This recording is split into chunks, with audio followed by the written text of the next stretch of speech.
ตอนนี้ก็ฮอดแล้วนะทุกคนเนาะมาฮอดทำปูคำ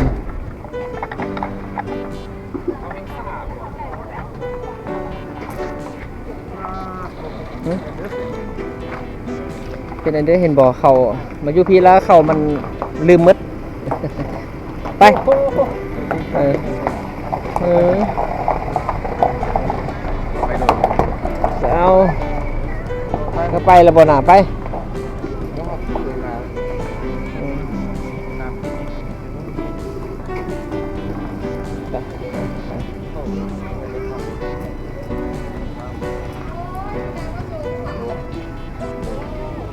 ถ้าเรามีผู้เฝ้านี่กับบ่นั่นเนาะไปไปจ่ายให้ก่อนแล้วมันจะจกเท่าคืนเฮ้ยนี่เราไม่ยากเลยเอ๊ะบจริงมีแต่เพื่อนมันยากเลยพวกบอยได้ไหมทุ่มก็เดียวนั่นแหละแค่ตัวเดียวแค่ลูกโบกนี่นะแค่ลูกโบกวันนั้นมันดีตัวแล้วบางทีน้ำผึ้งเครื่องสุดตัวเย็นเนี่ยเราเตรียมมา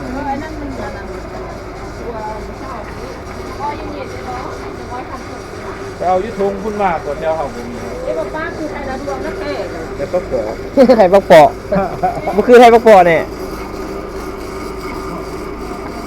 ปักปอมันจะดีคุณนึงในคุณนำปักปอดูคุณใจใจดูคุณแก้มหัดเงี้ยก็ยุตนาหันนะงั้นเขาก็ยุตนาให้มันใจเลยนะยุตนาให้มันใจเลย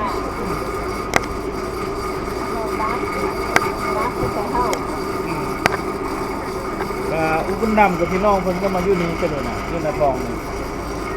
หูบ่ในบุญนำในบุญนำตะวัน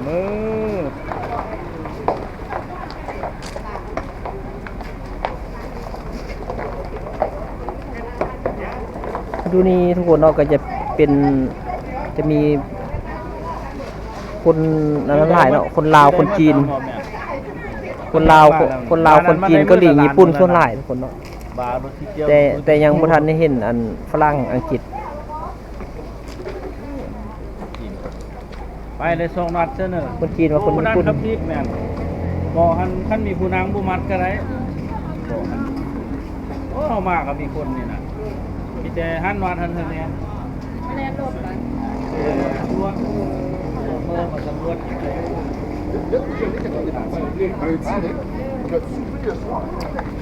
หาปัญหาไปเลยโซน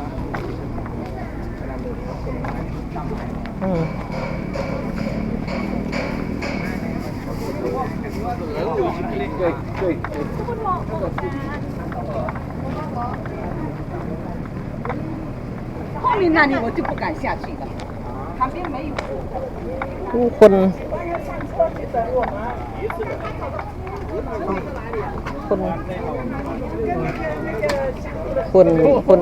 จีนกับคนเกาหลีญี่ปุ่น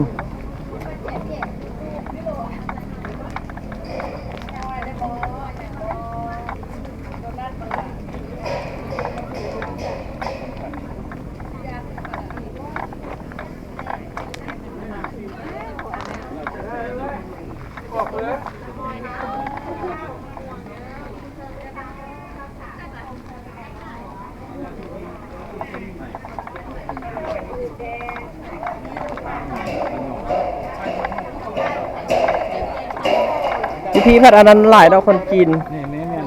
ดีญี่ปุ่น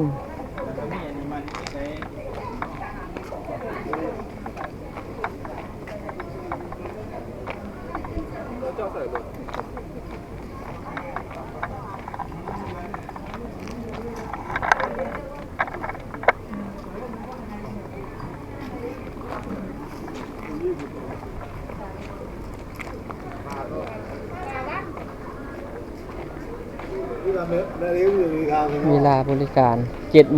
7:30 เปิดเสียพี่ก่อน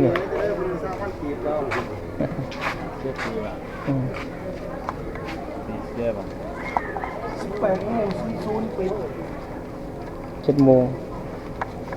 กายโมงก็ได้ คนลาวสิวะ อันนี้โมงราชการเพิ่นนี่ อย่าไปเข้าถ้ำเลยเข้าถ้ำมีผู้นำเลยเนาะ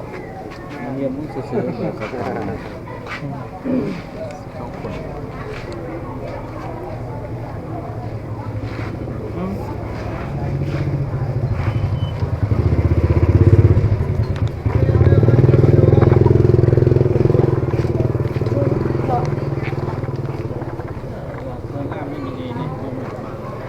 แพงเมื่อกี้นี่เป็นเท่าเด้อเดี๋ยวส่งคืนนี่จัก10อันนั้น30 40เนาะ40 50 โอ้ยเอาไปได้ 50โอ้ยไปแล้วไหมสิบบาท แก้มปีนี่วะ เอาก็ให้เดือนละบาทนี่โอ้จ้างคนเดือนหลายพี่ตอนนี้การมาฮอดแล้วเนาะทุกคนบริเวณบริกูล1หรือว่าถ้ำปูคำ ส่วนบวนก็มีอัน บุรกูลภาคโอ้บนเอาลืมละบัดนี้โอ้บนตัวน้ำนี้เนาะลืมละโอ้เอาปกสบ้านมายาม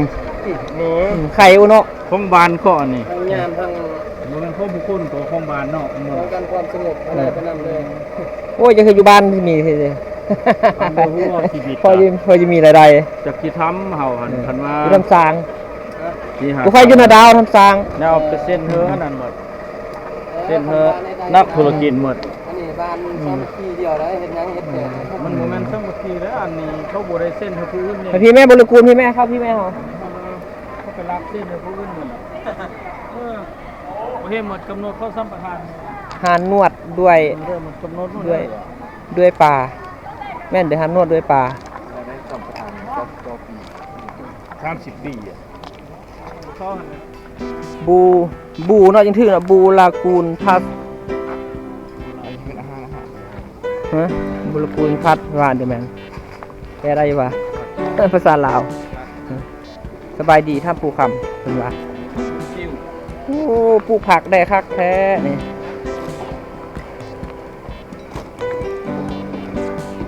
นี่ตัวสถานที่แคบ โอ้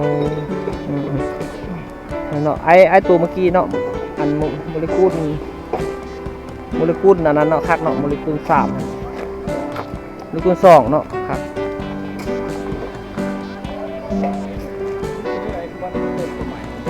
มันยันถึงบอกอันนี้มันห่างมันบัง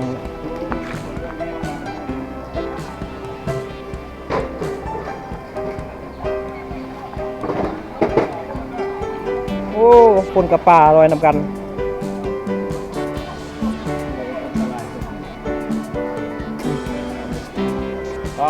ป่านี่เป็นปิ้งแล้วล่ะบ่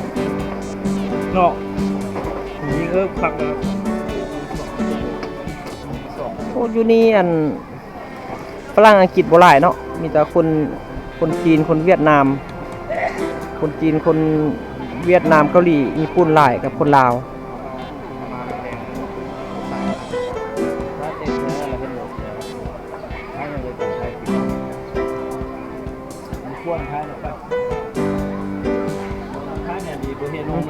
ค่ายเวลา ฮะ ค่ายเวลาบ่น่ะสิเอาได้จังเอาบ่น่ะ บ่ได้เราไปกระตัดต่ออีกแหละตัดได้อันใดบ่พอก็เพิ่มปากเด้อ ดีโอ โอ้มีปลาคิงได้ แต่ว่าก็บ่มาควาย มีตัวหนึงกินนี่ นี่ ไปคิงได้บ่ อันนี้ข้อมูลในจิมีอยู่ ปลาคิง นี่ในกองคันนี้ที่ประมาณของเขาเอามาปล่อยเลยขนาดโอ้เราคือยืดอย่างนี้เหรอสวัสดี โอ้ กินกินเบ็ดตามมาอันมากตะกบจอมใช่ไหมกิน เหลือ โอ้แม่นธรรมชาติ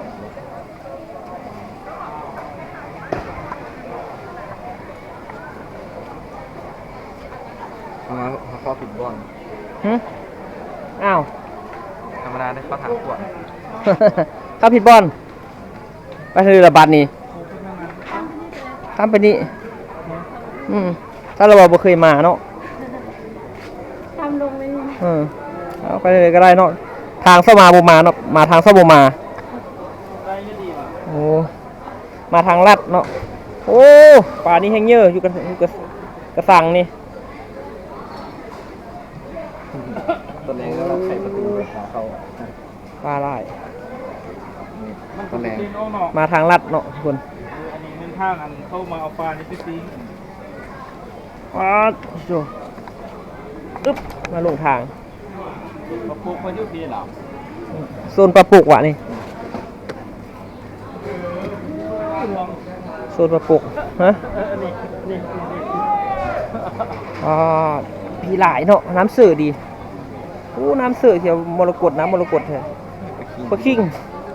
มาปลาเดือแมนโมเมนต์ว่าปลาสอง โมกกิ้งก็มี คิงได้ปะ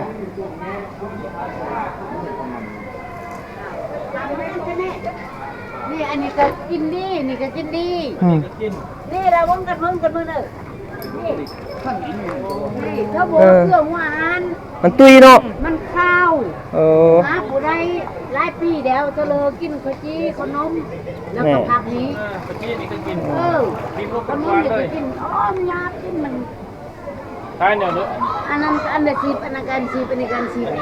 อันนี้ก็กิน อันนี้กินดีก็ อาหารปลาผัก อันนี้กินดี ผัก อัน กะ นั้นก็ จี กินดีมาด่ะ มันกินได้แข็งเลยนี่ หน่วยเฮาก็บีบเธอแล้วมันก็จะ ทิมลงเลยกินบ่ มันเชื่อแล้วมันก็กินซั่นกินเรือนี่ตาย ซีเป็นเป่าก็ได้บ่เนาะ เป่าก็ได้บ่ เอากินดี เออทุกคนเนาะกลับมาฮอดละสถานที่ท่องเที่ยวทำปูค้า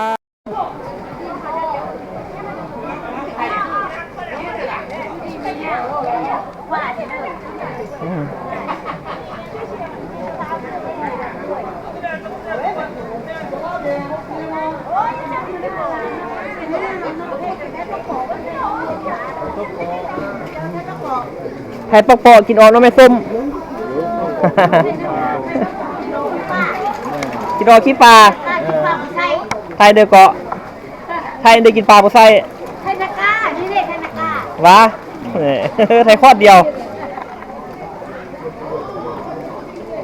เกลือปลาผักเกลือกระต้าเท่าเดือน5,000 10,000 เกลือปลาได้เนาะ เป่าใส่ชอบกินนี่เสียก็เก็บมันเด้นะ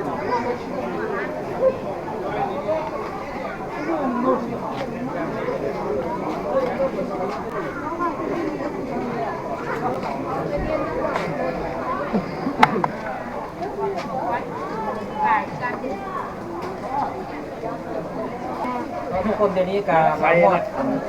หรือว่ามูลคูณ1เนาะที่เป็นว่าอ้างไว้น้ำ สิอันนี้นะ หนึ่ง บุญคุณเนาะ เนาะ สบายตัวเอง รักการสถานที่อย่างทำภูเขาทำภูเขากับอยู่บริเวณนี้เนาะมาอุทิศทานเลยทำภูเขาผู้เพศนะภูเขาภูเขาอยู่ที่ร้านบอก ฮัลโหล ฮะว่าภูเขาไปภูเขานี่ก็เลยแล้ว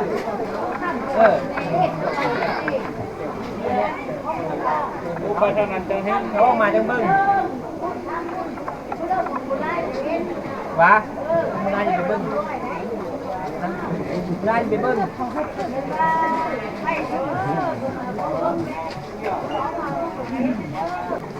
ม่เห็น หน้าปีติหลายหมื่นเลยเด้อ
带你跳的。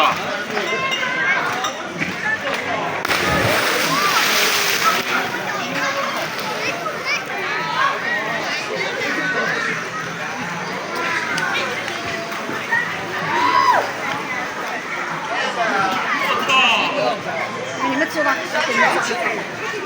我给你做。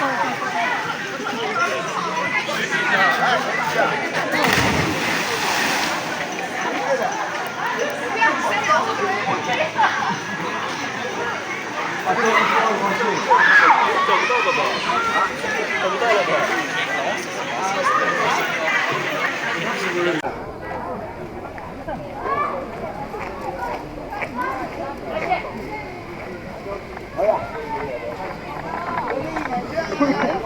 แมนแมนแมนไปฮอดปากถ้ำแล้วว่ะเมื่อกี้นี่ไปฮอดปากถ้ำละ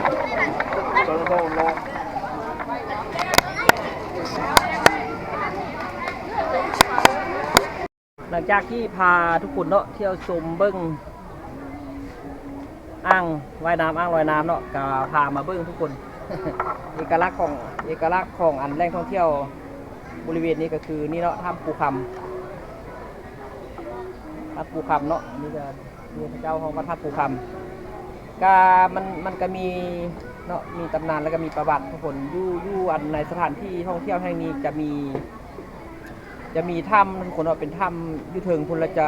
จะมีปูเนาะเป็นปูสีทองปูคำปูเหลืองนั่นแหละแต่ว่าเพิ่นว่าหันเนาะภาษาพุทธเฒ่าว่าเมื่อกี้นี้เพิ่นก็ว่าคนที่มีบุญเนาะคนที่มีบุญแล้วจึงค่อยเห็นเนาะปูคำแต่ว่าผมว่าอันบ่าวดวงจะเป็นคนที่มีบุญคือพระเจ้าบ่เนาะมื้อนี้เนาะก็จะบ่ได้เข้าไปเที่ยวโอกาสหน้าจะเข้าไปถ้ำปูคำเข้าไปในถ้ำว่าจะมีบุญพระเจ้าว่าบ่มื้อนี้ก็จะพาทุกคนเนาะเบิ่งชมบริเวณรอบๆนี่ก็เนาะคือว่ามื้อนี้ก็มาเบิ่งเป้าหมายหลักก็คือมาเบิ่งเนาะอ่างมาเบิ่งอ่างลอยน้ำหรือว่าโมเลกุลคือว่ามื้อนี้ไปได้3บ่อนเนาะไปเบิ่งอ่างลอยน้ำเท่านั้นแต่ว่ามื้อหน้าเนาะโอกาสดีเบาดวงก็จะพาทุกคนเนาะพาทุกคนเข้าไปถ้ำทุกถ้ำหรือว่าหลายๆถ้ำเนาะแต่ว่าวันนี้จะพาเบิ่งสถานที่นอกว่ายน้ำก่อนทุกคนเดี๋ยวเบาก็บอกแล้วเอาไก่เยี่ยมป้าตองหรือว่าเบาดวงก็จะขอจบคลิปเพียงเท่านี้หรือว่าการนาพบกันใหม่ทุกคนเนาะขอบใจทุกคนที่ติดตามรับชมขอบใจหลายๆทุกคนบ๊ายบาย